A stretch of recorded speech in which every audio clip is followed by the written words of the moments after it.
সংস্কারের অজুহাতে কিংবা অন্য কোনো বাহানায় এ মাসের মধ্যে সরকার নির্বাচনী রোডম্যাপ না দিলে দেশের রাজনৈতিক শক্তিগুলো তাদের সিদ্ধান্ত নেবে বলে হুঁশিয়ার করলেন বিএনপির স্থায়ী কমিটির সদস্য সালাউদ্দিন আহমেদ।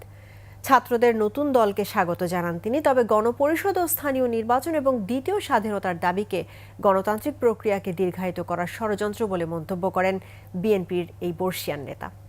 মাহিলা ইসলামের রিপোর্ট।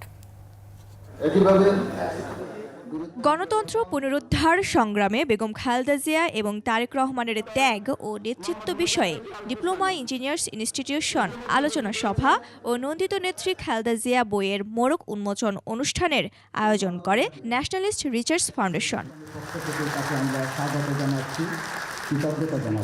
দেশের জন্য বিএনপি চেয়ারপারসন বেগম খালেদা জিয়া ও দলের ভারপ্রাপ্ত চেয়ারম্যান তারেক রহমানের ত্যাগ তিতিক্ষার নানা দিক তুলে ধরেন নেতারা।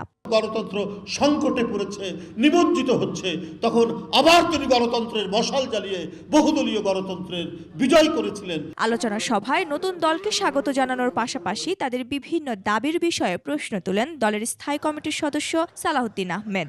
সানবিট সব দিবে সামাল। সানবিট ম্যাজিক প্রেস ডিশওয়াশিং এর মাথা ঘোরানো সলিউশন। যারা গণপরিষদের বিষয় সামনে আনছে, যারা সেকেন্ড রিপাবলিকের বিষয় সামনে আনছে, হয় তারা বোঝে না অথবা বুঝে আমাদের এই রাষ্ট্র ব্যবস্থাকে আরো দীর্ঘায়িত একটি গণতান্ত্রিক প্রক্রিয়ার মধ্যে নিয়ে যাওয়ার ষড়যন্ত্র আছে। চলতি মাসের মধ্যে নির্বাচনী রোডম্যাপ ঘোষণা না করলে রাজনৈতিক শক্তিগুলো পরবর্তী সিদ্ধান্ত নেবে বলেও হুঁশিয়ারি দেন তিনি। এই মাসের মধ্যে জাতীয় সংসদ নির্বাচনের রোডম্যাপ প্রদান না করেন তাহলে সেটা আমরা রাজনৈতিকভাবে গণতান্ত্রিক শক্তিগুলো বসে আমাদেরকে পুনরায় নির্ধারণ করতে হবে আমরা কোন প্রক্রিয়ায় গণতান্ত্রিক।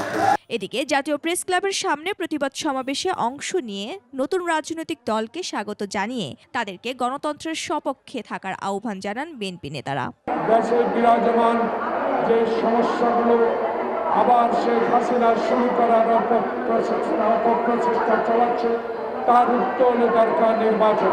সরকারের দৃষ্টি আকর্ষণ করব, বাস্তবোচিত দৃষ্টিভঙ্গি নিয়ে নির্বাচন সম্বন্ধে সিদ্ধান্ত নেওয়া হবে। বাংলাদেশ প্রশ্নে কোনো দেশের সাথে আপোষ নয় বলে হুঁশিয়ারি দেন তারা।